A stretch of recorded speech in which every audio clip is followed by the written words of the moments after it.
get ready with me while I talk about how being mysterious works in all aspects of your life. Being mysterious is one of the most powerful ways to keep people intrigued, whether it's in relationships, social media, or dating, and even friendships. But what does it mean to actually be mysterious, and why does this always work? Being mysterious is like having an unspoken power. It's not about playing games, it's about having control and maintaining control over what people know about you and not revealing everything about yourself up front. It's like letting them chase the answers out of you. Mystery creates attraction, intrigue, and a sense of exclusivity. Humans naturally crave what they don't understand. Revealing everything too much up front doesn't even leave room for curiosity. When something is easily accessible or predictable, it loses its excitement. This is why people want what's often out of reach, whether it is an answer, an opportunity, or just people. When you don't reveal everything up front, people subconsciously think about you. They ask more questions, they watch you more closely, they observe you more closely, and ultimately invest more energy in trying to figure you out. When I was on a date with this guy, and I was realizing, in the middle of this realization, I was realizing I was the one who was asking too many questions, and I should let him come to me. The second that I turned that around, the second that I switched my energy, he came to me. He was asking me questions. He was trying to figure me out. He was like, why are you so quiet? Like, what's going on? That is the art of being mysterious. When someone doesn't know what you're thinking, or you're quiet, or you're not revealing everything, they start to think. They start to ask you questions. They start to be like, okay, am I doing something wrong? But the key here is balance. If you seem too closed off, people may just think you are just uninterested or cold. But if you're always an open book, there's no curiosity left. Say less and mean more. A lot of people talk out of nervousness. They talk too much. You over-explain yourself out of nervousness or anxiety, and this leaves the other person no room to even come up with what to say, because you're over here doing all the talking. They honestly don't even want to say anything anymore. It's like you have a need for validation. But truly powerful people let their presence do the talking. Instead of giving full answers, leave things open-ended. When I was in a conversation with people before and they asked me questions, I used to give a full-on answer. I used to tell them this full sentence. I keep things short, sweet, and simple. That is it. I do not go overbearing or over-explaining myself, because you need to leave room for the other person to do the talking. Like, for example, if someone asks me what I do for fun, I'm not gonna list everything I do for fun. I'm gonna be like, it depends on the mood, it depends on the day. Now they are intrigued and want to know more. Another example, if someone asks you about your past, do not just spill everything. That is a lot of mistakes that ladies make, and I'm sorry to tell you, no wonder why you getting played. You telling this man everything about your past, everything about your trauma. No wonder why. He has the open playbook. He has everything he needs to know. He has all the answers. Oh yeah, my ex cheated on me. He was toxic. He never got me flowers. Boom. Open playbook. That man knows what you can accept now. Don't ever reveal your past. Just keep it short and simple and be like, oh, it's a long story. Now, if you guys are on that deep connection and he wants to reveal a little bit, just so they can know how you are and how you think, and so they can understand you, keep it short and simple, like I said, once again. I never understood when women go out their way to tell a man everything about their past and expect some grand gesture, or literally expect to be treated in a different way just because, oh, like, I told him this, he must know not to act like this because I told him what I went through. Boom, boom, boom. What? Like, that makes no sense. Of course he's gonna treat you like the way your ex treated you. The moment you say everything, the mystery is gone. And 9 times out of 10, it's hard to bring that mystery back. Just like how I told you, I don't tell anyone about my social media. I don't tell anyone about what car I drive. I don't tell them anything about what I do. When they find out, and if they find out, they want to learn more about me, because it's like, it's never ending, of course, because I don't reveal anything about myself. So it makes them feel like, what more is to this person? You know, what else do they have? what else could they possibly be? You know, I just found out that she is drifting cars and all this stuff. Like, what else can this woman do? Let them understand you.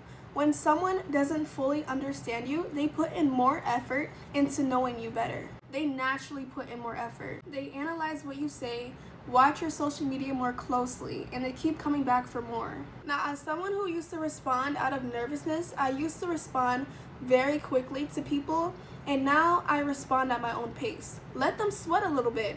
Let them be like, oh, what is she thinking about? What does she have to say? What is taking her so long to reply? Answer at your own pace. Like, stop rushing to reply. Also, keep some parts of yourself off of social media. Don't reveal everything on your social media, because if you do, people will always feel like they know what you're up to. Give selective attention. Make them feel special in one moment, and then the next moment put your attention somewhere else. This contrast makes them crave your presence. Confidence plus mystery equals unmatched energy. Mystery only works when it's paired with confidence. If you're just quiet without self-assurance, it might seem like insecurity instead of intrigue. Confident people don't feel the need to overshare. They are comfortable with letting the conversation be. They're comfortable enough to let people wonder. They don't care if people get frustrated or impatient trying to figure them out. They let people come to them. Energy is magnetic. When you move like you don't need people's attention, they naturally come to you. They'll naturally want to give that attention to you. Unpredictability keeps people hooked. Predictability is boring. People can guess what you're always going to do. It becomes boring and they get bored. They stop paying attention to you. Switch up your routine, your responses, and your energy sometimes. Like, I'm unpredictable as fuck. One day, be deeply engaged in a conversation, and another day, be more reserved. This makes people wonder what's on their mind, and this literally happened the other day. And I didn't even mean to do it. It's just like, sometimes I'm naturally like that. Like, I'm a very deep person, and I am so vulnerable, but sometimes I get a little reserved because it's like, I don't want to give you all of me. I'm sorry. Like, there should be always mystery about me. So, no. Change your look, your vibe, or even your texting style occasionally. Sometimes I add periods, sometimes I don't. A little unpredictability keeps things very exciting. Silence speaks louder than words. Most people talk just to fill the silence. Me, on the other hand, I will sit in the silence. When you're comfortable with silence, it makes you stand out. Pausing before you respond makes people pay close attention to what you're about to say. If you're just like, if someone asks you a question and you respond right away, there is no intrigue in that and there's no mystery. And it shows that you already have an answer, like right off the bat. Like, you didn't even think. Like, not reacting immediately makes people wonder what you're about to say and even what you're thinking. Being selective with your words makes every other word you say hold more weight. People who are always talking leave no room for mystery. The more you say, the more people take you for granted. Make people feel like they have to earn your trust. Not everyone deserves full access to you. You should make people feel like they have to earn the right to know you deeply. Don't be easily impressed. Be appreciative, but don't act like someone's presence is a privilege to you. You should feel like they're lucky to be in your space. Make deep conversations rare. When you open up, it should feel special. Don't make it seem like you open up to everyone. The moment someone feels like they have you completely, the excitement fades. And this is why if I ever get into a relationship or I have a man, I'm never going to make him feel like he has me completely. He has to work every single day. A lot of you get too comfortable. You get too comfortable, and this is why the man stops doing the grand gestures, the gifts, the random surprises. Because you're too comfortable. Really, I mean, there's no mystery to you anymore. He can predict you. This is why I always keep a part of myself unknown to everyone. Being mysterious is not a game, it's a mindset. Being mysterious isn't about playing hard to get or being manipulative towards people. It's about carrying yourself in a way that naturally makes people intrigued. You don't have to force it. The less you try, the more natural it feels. Being mysterious is natural for me because I'm naturally like that. I've always had to be like that. Like, some people, it is just natural for because you learn a lot of stuff if you are trying to become successful or you are a person that can change a lot. Really, as a person who continues to evolve, I am just naturally mysterious. Move with confidence. Your presence alone should make people feel like they need to know more about you. Never feel the need to explain yourself unless you want to. One thing in life that I truly learned is the people that truly want to figure you out will stick around. The ones who don't, they were never meant to. Anyways guys, that is it for the video. I am about to go thrifting and enjoy my day. Let me know if you guys want a full and detailed makeup tutorial or just a day in the life or just me in New York. I hope you guys have an amazing day and I love you all.